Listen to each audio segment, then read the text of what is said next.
And a Talk investigation has found that as many as 408 fires were suspected to have been caused by faulty lithium-ion batteries used on the vehicles. We've got all this stuff from the Freedom of Information Act, of course. We're now joined, I'm delighted to say, by Sarah Gayton. Sarah, very good morning to you. You're Street Access Campaign Coordinator from the National Federation of the Blind. We've spoken before, Sarah.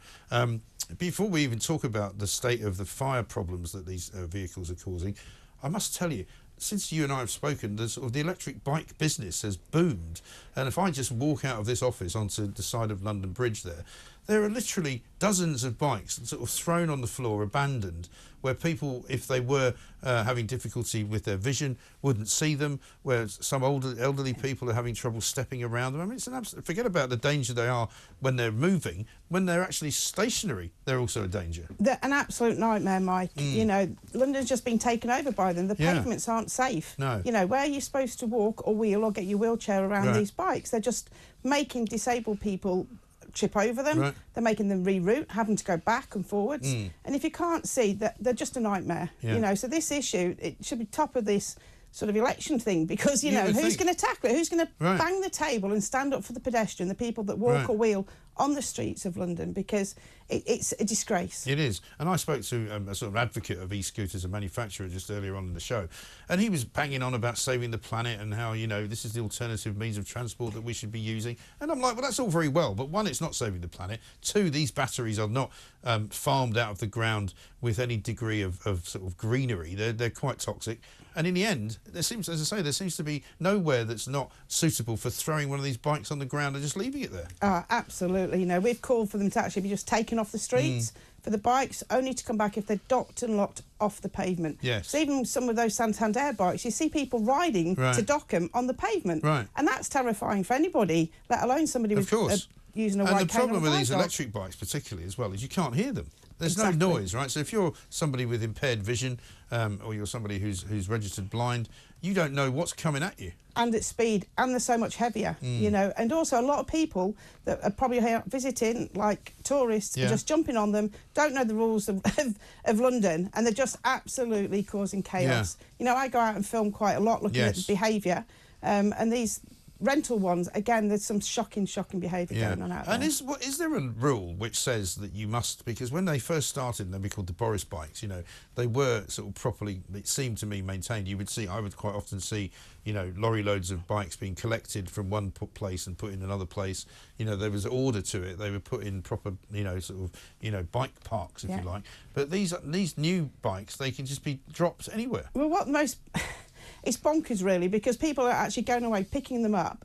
When they come round sometimes, if there's too many in one place, sometimes they'll come and pick them up and move them somewhere else. So even if you complain, Mike, that they're blocking the pavement, they'll pick them up and then they'll go move them to another pavement. And you'll say, oh, look, they're nice and ordered, but they're still blocking and causing obstruction. So the whole business model is fundamentally flawed. It's not for pedestrians. It's not green if you drive pedestrians off into taxis, is it? No, it really isn't. And also, it's not green anyway, because the manufacturer of the batteries and the manufacturer of the vehicle itself, like electric cars, is not in any way clean or environmentally sound. It's dangerous. Absolutely. And I mean, one of the things that I found was I got home to where I parked my car one day, and there was one of these green new electric bikes there, and I thought, I'm going to move this. I couldn't lift it. It was that heavy. You can't move them. Exactly. You know, I know a gentleman who uses a wheelchair, and again, he has to reroute. He can't get past them. So could you imagine that? Every time your pavement's blocked, you've got to keep going different ways. And even if he goes a different way, it doesn't mean that route is going to be open and safe for him. So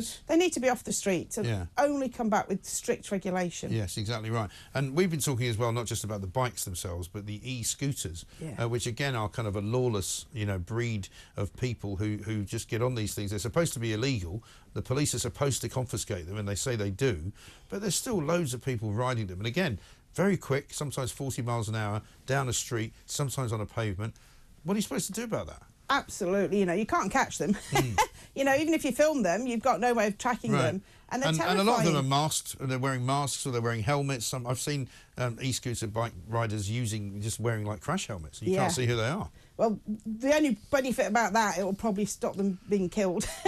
But the thing is, they're not legal. They're being ridden recklessly. They're sort of going across pedestrian crossings. So when you're trying to cross, they're shooting through. They're shooting on the pavement. And again, it's terrifying for myself, let alone anybody blind or visually impaired. Oh, I mean, I now find myself walking, whenever I'm walking in London, you have to literally have your eyes in the back of your head because you don't know which side they're coming from. It's horrible. I mean, I used to enjoy coming to London. I come to London to work, but you're not safe on the pavement. No. You're literally looking around everywhere. And for people like with a long white cane, these e-scooters are knocking their canes. Yeah. You know, it's terrifying for them. Or even somebody with a guide dog, you know, you want to keep yourself safe, the dog safe. Yeah. But if these are whizzing past you at speed, you know, what chance have they got? And where is the sort of duty of care from local government to look after, you know, people who are disabled in one way or another, or who need access to the pavement because that's the only place they can go? It seems like blind, visually impaired people, disabled people are the lowest of the low. Yeah. You know, they're not taking care of their access needs. They're not taking care of them full stop. And that is, you know, if you can't even get out of your apartment, you can't get out onto the pavement. Yeah. What are you supposed to do? Sitting like we all did in COVID. Right. Just sit there and just not bother going out. Right. And that's what's happening. They're becoming much more isolated. You know, and that is, it's not good. It's not good for your mental health. It's not good for your physical health. And people want to go to work. They want to go out and all we hear socialise. these days is, you know, local government and national government that talks about inclusion and making sure that everybody is treated the same. Well, that's just not happening, is it? Absolutely not. You know, I mean, if it was, these streets would be clear. They would be free from all obstructions, but actually they're putting more and more obstructions onto that pavement. Yeah, exactly right. And Sarah, you've got sort of social media access. Occasionally you put up sort of, you know, videos of badly behaved cyclists, badly behaved, you know, scooter riders and that kind of thing. Where can people see all that? It's on it's on X, formerly known as Twitter, but it's on @NFBUK. Okay. Mike, we do get a lot of sort of criticism thrown at us, saying that we're anti-cyclist. Yeah, or the this, that, and the cyclists other. don't like being told that they're not doing it right. Yeah, and we're not that. It's just the fact that it's so unsafe there. Only on Monday, I witnessed a lady just crossing over to catch the bus, and a cyclist went past her, and they collided, and she straight onto that, like, onto the cycle track, and her face was bleeding. Oh, God. You know, and we're told, oh, this doesn't really happen. Well, I witnessed it. Yeah. You know, I filmed it. It happens every day. Exactly. All the time. And that wasn't reported to the police, not yet. But again, if it wasn't reported, that would not be down as a slight injury. Yeah. You know, so these things are happening. And every time you talk to somebody, oh, well, we've seen somebody crash here, you know, going across the zebra crossing. We've seen this happen and that happen. But it's not recorded. It doesn't mean it isn't happening, so we need to get a grip of this. Yes, absolutely right, Sarah. Well, I stand with you, and hopefully we can get something done about it. Sarah Gazen, the Street Access Campaign Coordinator for the National Federation of the Blind. Thank you so much for coming in.